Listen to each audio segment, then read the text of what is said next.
Hello ជំរាបសួរក៏សួស្តីបងប្អូនទាំងអស់គ្នាចាចឹងថ្ងៃនេះចេញវីដេអូមកខ្លីៗទេចាតាមសំណូមពររបស់បងស្រីដែលគាត់សំណូមពរឲ្យបង្ហាញជាមួយនឹងការសប screen វីដេអូនៅលើទូរស័ព្ទយើងចឹងណាហ្នឹងហើយអញ្ចឹងណាកុំឲ្យយូរចេះទៅមើលទាំងអស់គ្នាណាចានិយាយទៅខ្លីៗមែនតើហើយងាយស្រួលខ្លាំងអូខេអរគុណបងប្អូនទាំងអស់គ្នាណាហើយអរគុណសម្រាប់ការសំណូមពរផងដែរចាហើយយើងនឹងជួបគ្នានៅក្នុងវីដេអូក្រោយទៀតបើសិនជាមានអីឆ្ងល់អាចធ្វើការសាកសួរបានណាអូខេចាអញ្ចឹងសម្រាប់ការថត screen វីដេអូនេះចា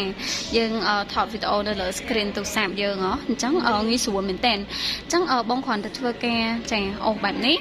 ហ្នឹងហើយអញ្ចឹងឲ្យទាញបន្តិចមកចាយើងត្រូវស្វែងរកពាក្យមួយនេះចា screen recording នេះគឺមួយនឹងណាចាអញ្ចឹងចុចលើវាមកអូខេហើយយើងចុច agree តាមវាមកចាចុចតាមវាអញ្ចឹងទាំងអស់ណាហ្នឹងហើយអូខេអញ្ចឹងនៅពេលដែលយើងចុចបែបហ្នឹងហើយគឺវាចេញអញ្ចឹងណានេះអូខេចាំបន្តិចខ្ញុំអូសវាឡើងលើដើម្បីឲ្យមើលច្បាស់អូខេណាចាវាចេញបែបហ្នឹងអញ្ចឹងនៅពេលដែលបងចង់ធ្វើការថត screen វីដេអូរបស់យើងអូខេចាំបន្តិចឥឡូវខ្ញុំធ្វើការបើក Wi-Fi សិន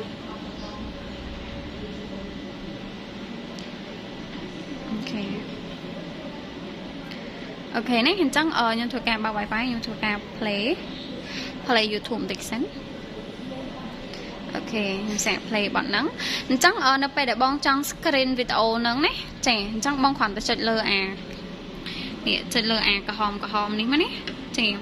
បងគ្រាន់តែ pass នៅលើក្រហមនេះមកចាវាចាប់ផ្ដើមលោតបែបហ្នឹងអញ្ចឹងនៅពេលដែលវាលោតបែបហ្នឹងបានន័យថាវាកំពុងតែ record ចាវាកំពុងតែធ្វើការ record នៅលើ screen ហ្នឹងតែម្ដងណាចាហើយនៅពេលដែលបងចង់បញ្ឈប់វាអញ្ចឹងបងគ្រាន់តែចុចនៅលើវាមកហើយបងធ្វើការចុចនៅលើអូខេចុចនៅលើសញ្ញា2ហ្នឹងចាអាកដាគេហ្នឹងអូខេហើយបងចង់ save វាបងគ្រាន់តែចុចនៅលើអាក្រហមនេះវិញអូខេ save រួចហើយនេះដល់ពេលបង save រួចហើយគឺវាចុចវាចេញបែបហ្នឹងមកណាចានេះគឺជាវីដេអូដែលខ្ញុំបាន screen record មិញចាឥឡូវខ្ញុំចេញឲ្យអស់សិនស្រួលមើលណាចាអូខេនេះscreen ដែលខ្ញុំបាន record វាមិញចានេះអូខេអញ្ចឹងបានហើយនិយាយទៅគឺងាយមែនតើណាចាអញ្ចឹងចូលឆ្លើយទាំងអស់ហ្មងទៅកុំឲ្យថាពិបាកអញ្ចឹងមកនេះគឺជារបៀប screen record ឥឡូវខ្ញុំធ្វើការ short screen វិញម្ដងណាចាអញ្ចឹងសម្រាប់បងប្អូនដែលចង់ធ្វើការជាមួយនឹងការ short screen ណាតាមពិតខ្ញុំដឹងថាបងមួយចំនួនក៏បានចេះហើយប៉ុន្តែខ្ញុំគ្រាន់តែចង់ភ្ជាប់ជាមួយនឹងវីដេអូនឹងឲ្យហើយហ្មងទៅចាអញ្ចឹងធម្មតាសម្រាប់ទូរស័ព្ទ OPPO គឺយើងធ្វើការ short screen ដោយប្រើម្រាមដៃ3បែបនេះណាចាអញ្ចឹងឲ្យខ្ញុំធ្វើការ short screen អូខេចាគឺសតបែបនេះហើយបើបងប្អូនចង់បានអត្ថបទវែងបងប្អូនចុចកន្លែងនេះណាចាអញ្ចឹងវានឹងស្រួលទៅហើយអញ្ចឹងបងប្អូនអាចធ្វើការ short screen ជាអត្ថបទវែងបែបនេះបានអញ្ចឹងឧទាហរណ៍ថាដល់ធម្មតាដែលបងប្អូនចង់បានគ្រាន់តែធ្វើការចុចដានមកគឺរួចរាល់តែម្ដងអូខេខ្ញុំចុចដានតែម្ដង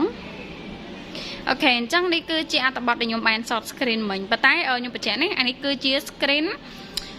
select ណាចា short screen select មិនមែន screen video ទេប៉ុន្តែយើង screen បានវែងអូខេឥឡូវយើងចូលទៅមើលនៅក្នុង photo យើងវិញអ្វីដែលយើងបាន short screen ហើយមិញណាចានេះគឺវែងខ្លាំងមែនតើណាហើយបងប្អូនក៏អាចបរិចមើលបានដែរចាអញ្ចឹងមិនចាំបាច់ថាយើងត្រូវការ short screen អត្ថបទវែងអី